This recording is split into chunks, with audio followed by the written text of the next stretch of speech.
అన్న నమస్తే. నమస్కారం. ఏం పేరన్నా? మహేష్. మహేష్ గారు ఏం చేస్తుంటారు? బార్బర్ షాప్ అండి మాది. మాదే అండి. ఎట్లుందన్న బిజినెస్? బిజినెస్ పర్వాలేదు. ఏరియా ఇది?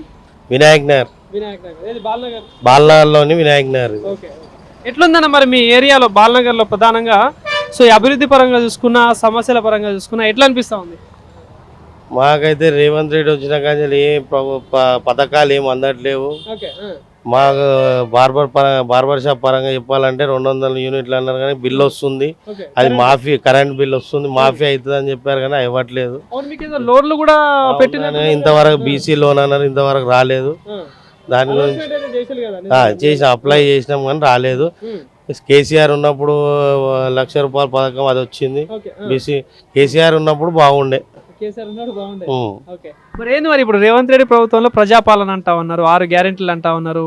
సో మళ్ళీ 10 సంవత్సరాలు నేనే ముఖ్యమంత్రి కూడా అంటున్నాడు. ఏంది ఎట్లుంటది?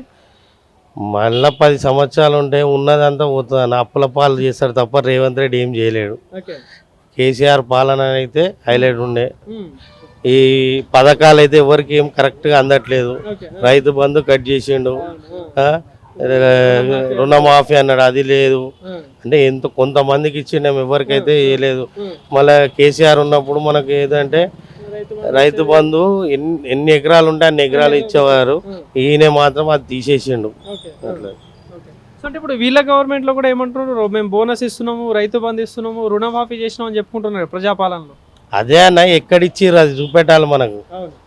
ఏడ ఇచ్చినా చూపెడితే మనం నిరూపించుకోవాలి ఆయన కూడా ఎక్కడిచ్చినాం ఏందని. కానీ ఇయ్యలే ఆయన, అన్ని మాటలేదే రేవంత్ రెడ్డి. సో అంటే ఇప్పుడు ప్రజాపాలనలో భాగంగా మేము ఇందిరమ్మ ఇల్లులు ఇస్తున్నాము, సన్నబియ్యం ఇస్తున్నాము, ఇదంతా చెప్తున్నారు కదా. ఇప్పుడు మీరు హైదరాబాద్ ఏరియాలో హోర్డింగ్స్ కూడా చూసే ఉంటారు పిల్లల మీద, 1,00,000 ఇందిరమ్మ ఇల్లులు ఇచ్చినామని. ఏంటది వాస్తవేనా? వాస్తవం అంటే మీకు తెలియాలి మీడియా మిత్రులకి. అది ఏడ ఇచ్చిండు చెప్పండి.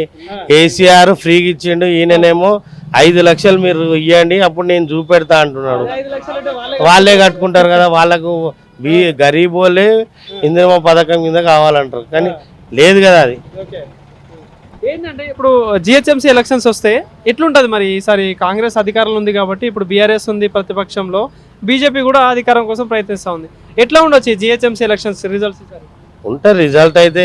జిహెచ్ఎంసీ ఏంటంటే అధికారంలో ఉన్న వాళ్ళే ఎక్కువ ప్రయత్నం, కానీ అందరూ మాత్రం ఆలోచించి టీఆర్ఎస్కి ఇస్తేనే కొంచెం మనకు అభివృద్ధి అనేది జరుగుతుందని మా నమ్మకం. ఇప్పుడు ఎంతసేపు రేవంత్ రెడ్డి గారు బీఆర్ఎస్ గవర్నమెంట్ లో అంతా అప్పులు చేసిపోయిండు, ఏం చేయలేదని చెప్పేసి మాట్లాడతారు. మళ్ళీ నేనే అధికారం అంటా ఉన్నారు కాబట్టి ఏం చెప్తారు ఒక ఓటర్గా? ఓటర్ ఒకటే అన్న, ఇప్పుడు ఆయన చెప్పింది కరెక్టే. ఆయన అప్పు చేసి పోయిండు, మరి ఈయన ఏం చేసిండు కూడా చెప్పాలి కదా. అన్నదమ్ములు వాళ్ళే కాంట్రాక్ట్లు అవి చూసుకోవడం తప్ప పబ్లిక్ ఏం చేస్తారో తెలియాలి. అంటే ఒక ముఖ్యమంత్రిగా ఏమంటా ఉన్నాడంటే, అసలు ప్రభుత్వం దగ్గర డబ్బులే లేవు, అప్పు చేసినా బుట్టట్లేదు, పథకాలు ఇద్దామంటే అని చెప్పేసి నన్ను కోసినా డబ్బులు లేవు అంటాడు. ఏం చెప్తారు అంటే ఒక ఓటర్? ఈ ఒక ముఖ్యమంత్రి కోసినా డబ్బులు లేవంటే వేరే వాళ్ళు ఏం చెప్తారు అన్న, కింది స్థాయి వాళ్ళు. అంత మన చీఫ్ మినిస్టర్ ముఖ్యమంత్రి చెప్తే మనం ఏమని అనుకోవాలి, ఆయనకే తెలియాలి. ఆయన విజ్ఞతకే వదిలేస్తున్నాం. ఎట్లుంటది మరి తెలంగాణలో బీజేపీకి ఏమైనా అవకాశం ఉంటుంది ఈసారి? బీజేపీ కన్నా టీఆర్ఎస్కి అయితే అవకాశం ఉండొచ్చు అనుకుంటాను. బీజేపీ కూడా టకాఫర్ ఉంటుంది.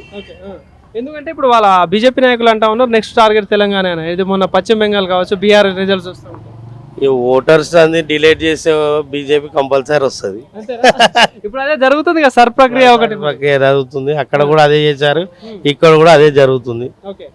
ఎట్లుంటది మరి కుకట్పల్లి నియోజకవర్గంలో ఈసారి? ఇక్కడైతే టీఆర్ఎస్ మాధవరం కృష్ణారావుదే పై చేయి ఉంది.